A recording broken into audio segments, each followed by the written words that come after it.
सभी को नमस्कार। मैं हूं आपका अकाउंटिंग प्रो।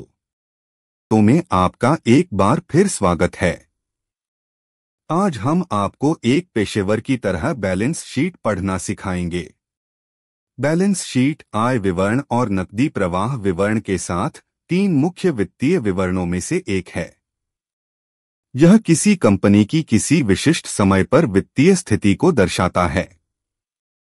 सरल शब्दों में यह हमें बताता है कि कंपनी के पास क्या है, उस पर क्या बकाया है और मालिकों के लिए क्या बचा है।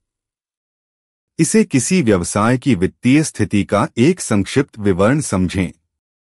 आइए कंपनी के स्वामित्व वाली संपत्तियों यानी संसाधनों से शुरुआत करें। ये दो मुख्य प्रकार की होती हैं। चालू संपत्तियां, जिनके एक वर्ष के भीतर नकदी में परिवर्तित होने की उम्मीद होती है। इसमें नकदी, प्राप्य खाते, इन्वेंट्री और अल्पकालिक निवेश शामिल हैं। फिर हमारे पास गैरचालू संपत्तियां जैसे संपत्ति, उपकरण और अमूर्त संपत्तियां जैसे पेटेंट या ट्रेडमार्क हैं।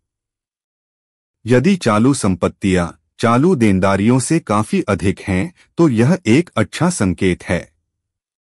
इसका मतलब है कि कंपनी अपने अल्पकालिक दायित्वों को पूरा करने में सक्षम है। इसके बाद आइए देनदारियों पर नजर डालते हैं, यानी कंपनी पर क्या बकाया है। परिसंपत्तियों की तरह देनदारियां भी दो मुख्य प्रकारों में विभाजित होती हैं।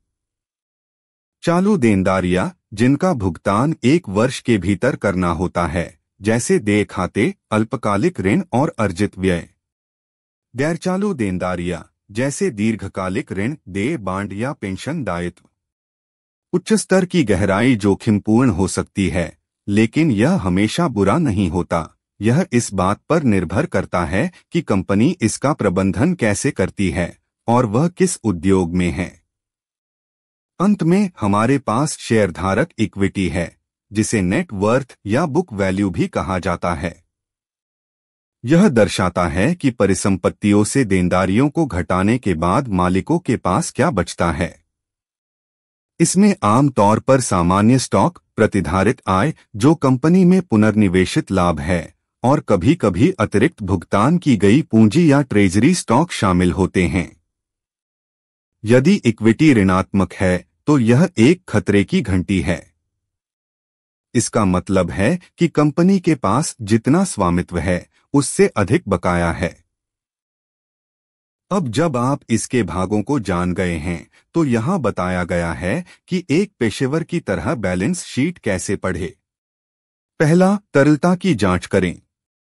वर्तमान परिसंपत्तियों की तुलना वर्तमान देनदारियों से करें। यह आपका वर्तमान अनुपात है। एक से ऊपर की संख्या आमतौर पर स्वस्थ होती है। दूसरा, ऋण बनाम इक्विटी। देखें कि इक्विटी की तुलना में कर्ज से कितना वित्तपोषण आता है। यह आपका कर्ज इक्विटी अनुपात है। तीसरा, परिसंपत्ति रुझान। वर्तमान अवधि की तुलना पिछली अवधि से करें। क्या परिसंपत्तियां बढ़ रही हैं? क्या उनका कुशलतापूर्वक उपयोग किया जा रहा है? और चौथा, प्रतिधारित आय। क्या कंपनी लाभदायक है और विकास में पुनर्निवेश कर रही है या घाटा बढ़ रहा है?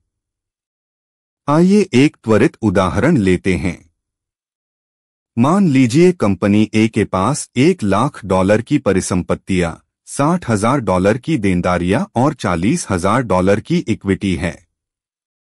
इसका मतलब है कि यह अपने 60% संचालन का वित्तपोषण कर्ज से और 40% मालिक के निवेश से कर रही है। यदि वर्तमान परिसंपत्तियां $50,000 हैं और वर्तमान देनदारियां $20,000 हैं, तो यह 2.5 का वर्तमान अनुपात है। बहुत अच्छा।